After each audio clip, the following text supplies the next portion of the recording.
Hi, everyone. I am LaurieAnn. I am that gal from Milton, Ontario, Canada, and I am with. I am that guy. I am Roy Miller from Dallas, Texas, and we would like to welcome you to our Lift Your Story podcast. So, in this episode, we're very pleased to have Amy here, and she is the head nitpicker. We'll find out more about that. Thanks for being here, Amy. Thank Yes. you for having me. Okay, so what is the head nitpicker, Amy? Well, basically, what we do is I own a company called Lice Buster, and we go to people's homes to help relieve them of the stress and anxiety of removing head lice. And we give them an education sort of on how to prevent going forward. But usually in one treatment, depends on the massive infestation. If somebody has one, it can take a couple of treatments, but usually we can get rid of it in one treatment. Well, I know when I was a kid starting elementary school, Mhm. way back 100 years ago, that lice was a problem back then in the 50s. Yes, And, yeah, and I know all through grade school, they always checked our heads every year, a couple times a year for lice. yes. I kind of thought that went away. Is that really No, a prevalent problem now? yeah, it is. I mean, they've survived for thousands of years. There's reference of them in the Bible under Exodus. They found an exoskeleton of a bug on an Egyptian mummy. So, I mean, they date back thousands of years. And so they're always mutating. They're always getting better immune systems. So they beat these prescription drugs or the over-the-counter products that are using chemicals to try and kill. And it doesn't work anymore. So it just keeps getting worse and worse. Now, COVID has helped us out a little bit. Social distancing and whatnot has slowed it down, but it hasn't quite, eradicated it. So, and as lice has sort of lasted all these other pandemics, I think, unfortunately, it's going to keep going. Well, I know when we were kids, they talked about wearing, because back when we were in grade school, we always wore hats in the wintertime. And then they talked about using other people's combs or brushes. Is that pretty much how they go from person to person? No, not usually. Getting lice from the environment, from a hat or a comb, statistically, they say it's about 2%. Lice usually only have one host in their lifetime, possibly two, but it's a head-to-head contact. So, if you're close to somebody, if there's a little girl that has long hair, and so the lice that's their bridge. If you think of like Tarzan, right, hair to hair. So the longer that bridge is, the farther their reach. So we teach people on how to sort of do a few things for prevention, mainly keeping your hair up and whatnot. So do they jump from person to person? No, they don't have any hind legs. So they've got 6 legs and they're all in the front of the body. And they will basically, usually when somebody hugs, I mean, children have less of a space. They like to be nice and close to each other. So it's hair to hair contact. So, and then when they go home, they're cuddling with mom and they can get it that way. But one of the really interesting facts is that lice is actually blood type sensitive.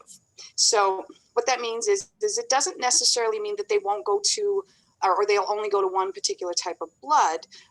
But if you are, say, O positive or A positive, statistically, it's 1 in 3 chances of getting head lice, because there's more people on the planet with that type of blood. Now, if you and mom have a different type of blood, and you're cuddling, what will happen is they can't distinguish which hair they're grabbing onto. But when they get on the head, they will realize that they're on the wrong head. They have excellent sense of smell, and they will try and get back to their original host. But the problem is they will lay their eggs on mom. So now when those eggs hatch, she is the new blood type of those babies, and the process just continues. So one things we tell people to do is just take a peek once a week and check to see if there is anything there. Because if you can catch it early, it's not an issue. Is there a particular age this happens to? Well, anybody with hair and blood can get head lice, but Wow. usually it's school-aged children, again, because they don't sort of have a distance. They like to get in and hug and play and whatnot. Whereas adults, we kind of have our space. So I have a question because Yeah. we've spoken before. You started off in a different business and then moved to this one. Tell us a little about that transition. Okay, so basically, I used to be a personal trainer and a cake decorator. I know it's a weird combo, but unfortunately, I got separated, and both of those jobs require evenings, early mornings, weekends, and with children, you just can't do that. So when we separated, I needed to find a job, and oddly enough, my daughter got head lice when she went to school. So I called a company. Because unfortunately I had gone through it before when she was in kindergarten, and there was no way I was going through that again. I went and did the store products and whatnot, and it took forever. So I said, next time if it happens, because I didn't know that there was people out there that did this until after I got rid of it, of course. So when she did get lice, and I had that lady come in, and I said to her, well, let me follow you around. I want to learn the ropes. I'll pay you, and she wasn't really up for that. And I understood. So I just spent months doing all kinds of research. I wanted formal training, because this is a huge issue. And there is so much bad information on the internet. So it took me months, but I did find a school that I went to, and I got way more than I thought I was. It was a fantastic education at the Shepherd's Institute. And I just came back. It took me a little bit of a learning curve, although I did have some business experience. Learning everything digital was fun, to say the least. But we got it going, and here we are. We just, try and help as many families as we can. In some situations because it is a little bit of an expensive service when you initially look at it. But it's a one in and done. So we go in, we teach, we treat. So, and going forward, if they do get it again, because unfortunately, if you do get head lice, you're a little bit more prone to getting it again. And because, so especially in the early stages. So when lice bite us, they secrete a small amount of saliva. And what that does is, one, in about a couple of weeks, it'll build up and make us really itchy. Now, that being said, only about 50% of the population get that allergic reaction. So if you don't have that allergic reaction, you probably won't realize you have head lice for about 4-ish weeks. And at that point, you have a massive infestation at about 5 weeks, statistically, they say you've got about 3,600 adult bugs, 3,600 baby bugs, and over 290,000 eggs. Oh and that's at 5 weeks. So now you've got all those. And I mean, there's so much I can tell you. So basically, I'll go back to the saliva first, and then I'll come back to this. The saliva also works like a coagulant. So when they bite us, those bite wounds will not heal. The adults will feed about every 3 to 4 hours, and the babies about every 2 hours. And so they're constantly putting the saliva. The more bugs you have, of course, the faster things are going to happen. And then the last thing that it does, it's almost like it calls other lice. So if you treat and you miss anything, and when kids go back to school, when they do, and somebody else in that classroom has lice, it's just going to be, the whole thing's going to start all over again. Or if you miss eggs, they'll hatch. And within a couple of weeks, your infestation is back again. And moms are just like, oh my gosh, I can't do this anymore, right? So normally, most people we see after they've tried to treat, and they've already usually spent $100 and up. We always recommend, we give always free lice advice. And we try and help people in lower economic situations as much as we can. But yeah, so I wanted to go back to the other point. What I was talking about is how it gets so big. So when mom lays those eggs, she'll lay twice a day, and she'll lay 4 to 5 eggs each time. Now that's a 5-to-1 ratio female. So you could have no males in that group, or you could have maybe one. So after your first week, you're going to have average 60 to 70 eggs. And then by your third week, all those initial eggs that were laid are now becoming adults. And they'll go through 3 stages as they're maturing. So the baby stage I call is right when they hatch. And then it takes in about 2 to 3 days, they'll molt their skin and or their shell, and they'll go into the next stage, which I like to call toddler. And then the same thing will happen in about 2 or 3 days. Now, when they get to the teenage stage, on the second or third day, they will mate. They only need to mate once. They're pregnant for life. Now, at this point, you've got about 60 adults, and you've got about another, another 60 babies. And so the whole thing just keeps going. So at this point, your head's getting pretty crowded and starting to get really itchy. So at that point, once they mate, they're going to want to transfer. Normally, the babies won't transfer. But again, once you have such a massive infestation, they don't, it's not that they don't like dirty hair, but they will, if it's a matter of survival, they will go wherever they can just to have some free space. Now, what you mentioned, lower economic, is there anywhere in there? Is it everybody? The ratio of people that get it, is it pretty much universal?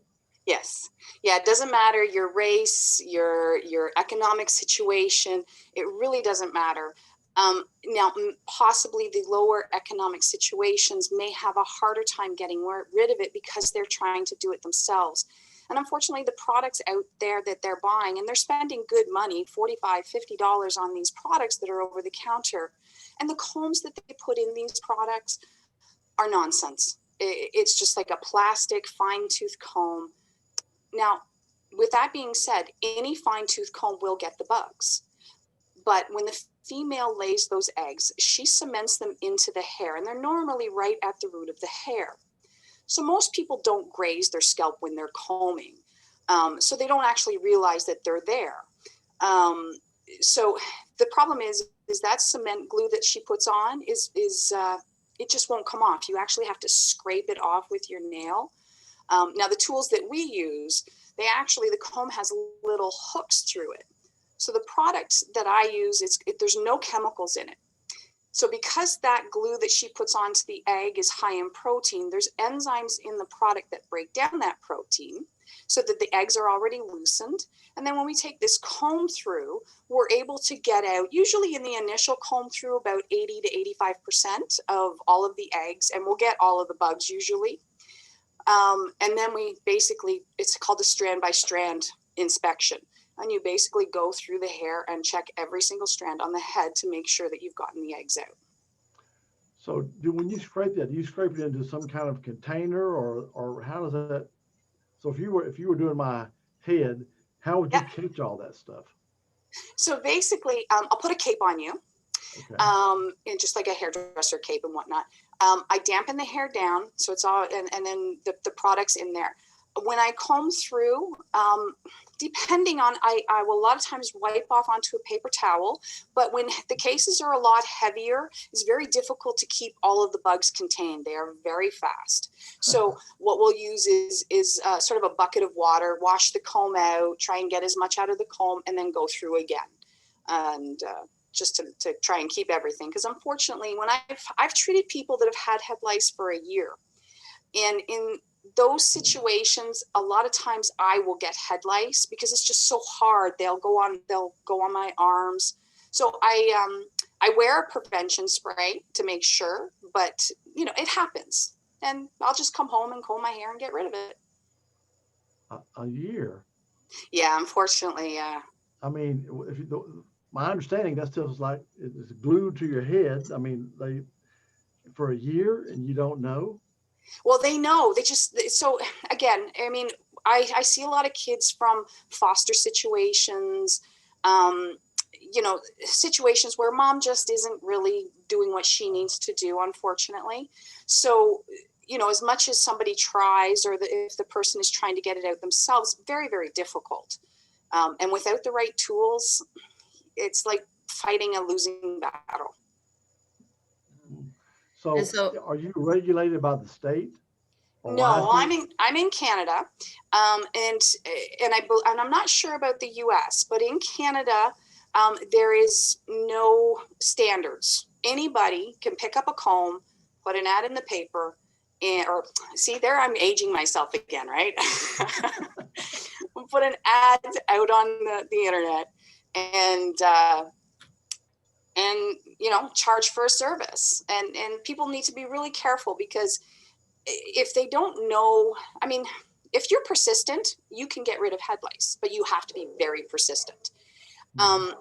The whole thing is teaching people how to prevent it, and what to do if they do get it again. Most people think they have to bag up everything in their house, and that's not the case. um, you know, Back when I was growing up, it was like 3 weeks. You had to just keep everything. All my toys were gone for 3 weeks, and it's not that the actual bugs cannot live off the head for more than 24 hours. And after about 12 hours, the adults will dehydrate. So now they can't feed anymore. So inevitably they are going to die. Now, the babies will die a lot quicker. Usually within the first few hours, they will die without the warmth and the food from the head. Yeah, What's the I worst would think. situation? Sorry, Sorry. No, well, right. I would think that here, like here in the States, like all of our barbers, all of our beauticians, they're licensed. Then, Yeah, same here. and so I would think something like this would be also, you'd have to have a license or some kind of regulation by the state. I'm kind of surprised that you don't, but Yeah, it's such a niche market, right? I mean, um, so there have been companies for over 20 years doing this. And it has gotten more popular over the last 10 years. And then within the last 2 years, I mean, when I first started, there was 3 companies here. Now there's probably 20, 30 companies, sorry, within Ontario. yeah. Or possibly more. I'm not exactly sure. But I'm imagining at some point they will regulate it, but it's not considered a health issue. It's just a pest problem in their eyes. But even here, pest control people have to be licensed. Oh, do they? Yeah. Yes, Yeah. and they do in the States. Yes. Yeah. If you're I don't know farmland, about here, yeah, but yeah, you'd you have think. to have a license. Yeah. So I think, you just really need to buyer beware. You need to know who you're dealing with. And so we always have all of our information on our website, our education, and we're, like I said, we give tons of free lice advice because some people just can't afford it. And we've actually started selling our products online. So we've got like a pick like a pro kit so that you get everything that we use. And you have the option, we'll give you sort of instructions on how to do it. And we also will provide support if you so feel that you need that. Right. So you do provide support online then if somebody does require it and they have to do it from their home, particularly with COVID. I would think that that's particularly important at this time. I Absolutely. have a question. What's the worst situation of somebody panicking about lice that you've seen? I've had a few. The one that really stands out for me is this one lady. She actually gutted her house. She took all the furniture, put it at the curb. I drove up and I could not believe all the stuff that was at, and I was like, no, you don't have to do it. And she had already gone online and ordered all her new furniture. So there's a major anxiety around lice because back in the day, people didn't know how to treat. I've read not reviews, but reports about people using gasoline on their hair to try and get rid of lice. And there's been many burn victims. Another story comes up, not to your question, just about that point, but I read an article about this woman she was just finished college. She was home on summer break and she had lice. So she had the treatment, the over-the-counter treatment in her hair, and she walked by a gas stove and it actually caught on fire. And she had 3/4 of her body was 3rd-degree burns. So it's just, the stuff over the counter is just horrible stuff. But sorry, getting back to your question, the other, people just really panic and they think of lice like bed bugs or fleas, which are 10 times worse than head lice. I'm not trying to belittle the situation, but honestly, with persistence and the right education, you will be able to eradicate the lice from your heads in your home and keep it away.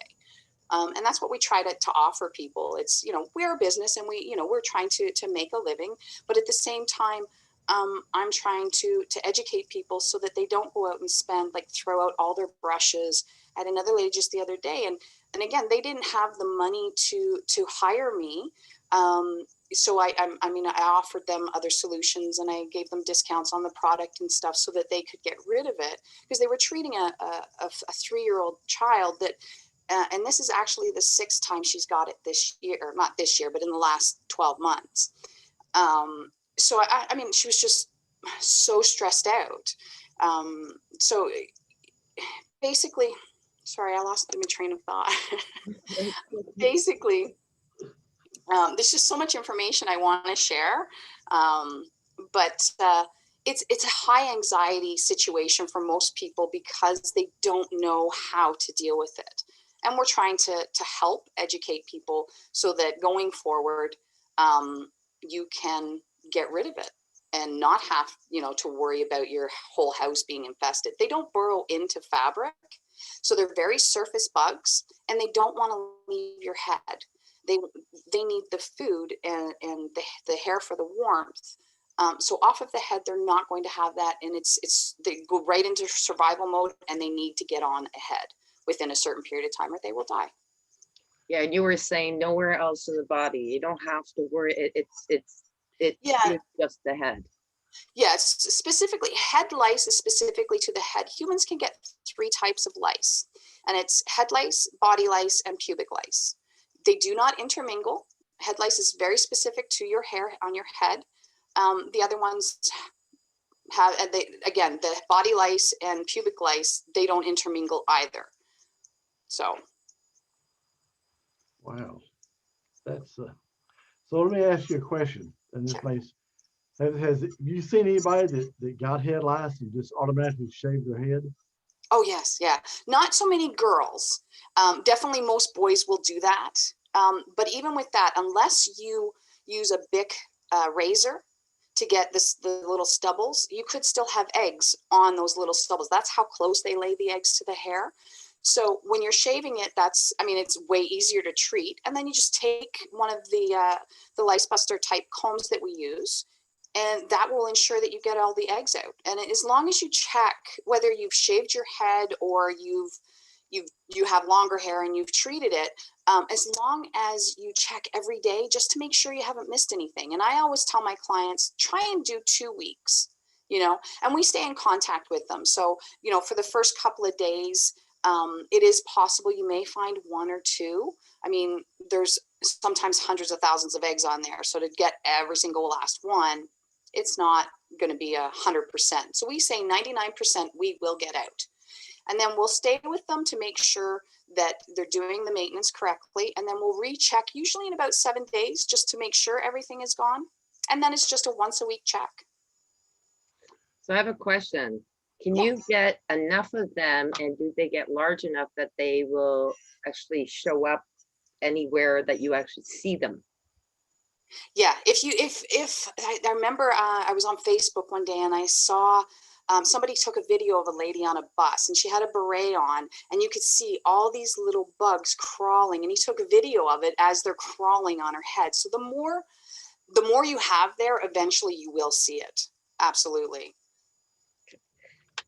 And then the other question I had, sorry, Bray, I know that you were saying that your product is different. I know that you're talking about chemicals and such, and of course we're all environmentally very aware and astute. Mm-hmm. So I just wanted to say, is there anything you can say that makes your product stand out? Well, so it smells nice. So usually the stuff over the counter it smells really bad.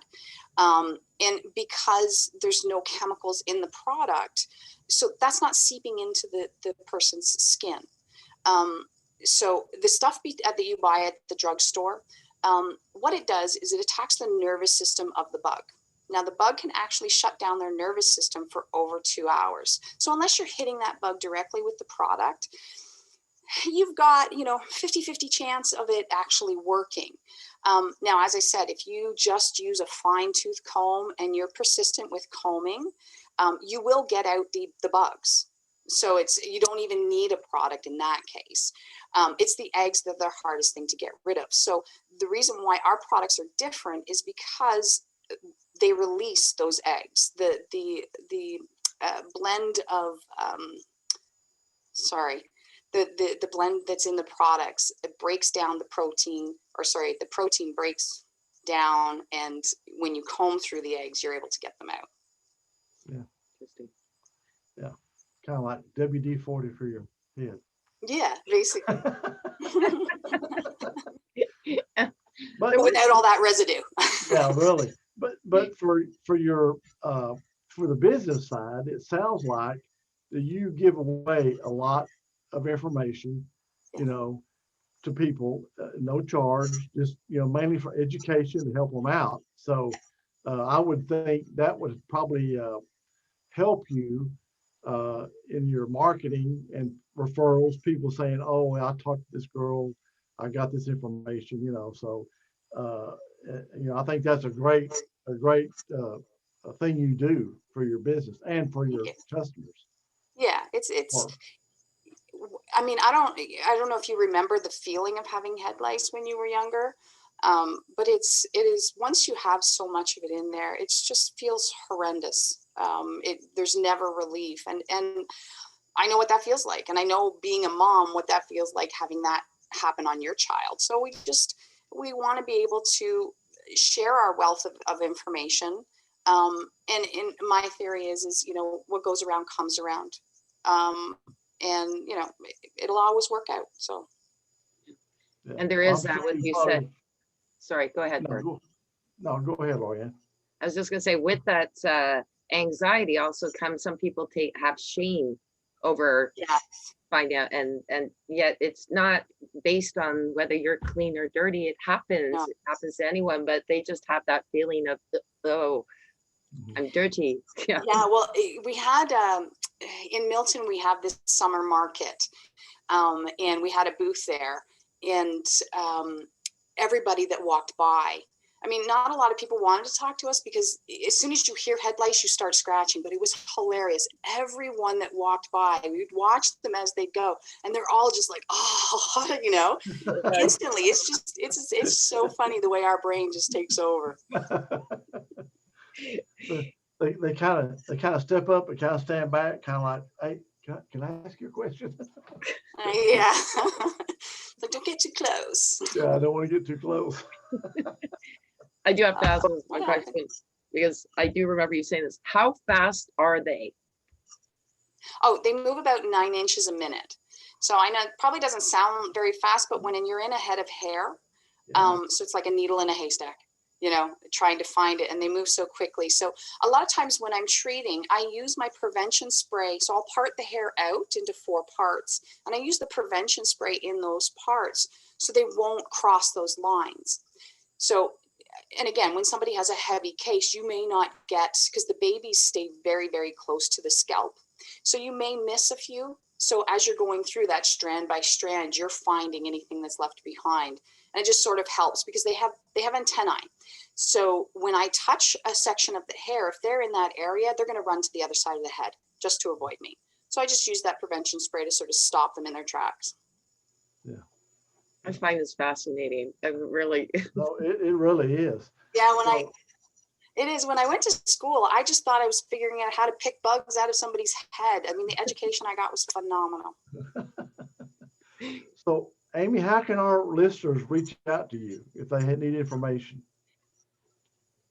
Well, our website is www.licebuster.ca. They can call me at 647-949-LICE, which is 5423. Or they can text me. They can reach out to me. We do have chat on our website, so they can reach out to me by messenger if they're not comfortable talking to me over the phone. Or they can just send me an email and we can communicate that way, and they can reach me at help@licebuster.ca. Okay, great. Great. Really Well, I'll appreciate tell all you this what. information. This was interesting. Yeah, Very it's interesting. And yeah, it's funny. I mean, I never thought I'd love talking about bugs, but I do. yeah, so if anybody has any further questions, please reach out to Amy. She has a lot more. We spent about just a little over an hour chatting. So, you know, this is a short version of a lot of information. So really Yeah. thank you for being here today. Yes, thanks a lot, Amy. Oh, I It was thank you so really much. interesting and a pleasure to meet you. Absolutely. You as well. Okay, Yeah, take thank care. you very much. Okay, You too. Take care. thank you. Bye.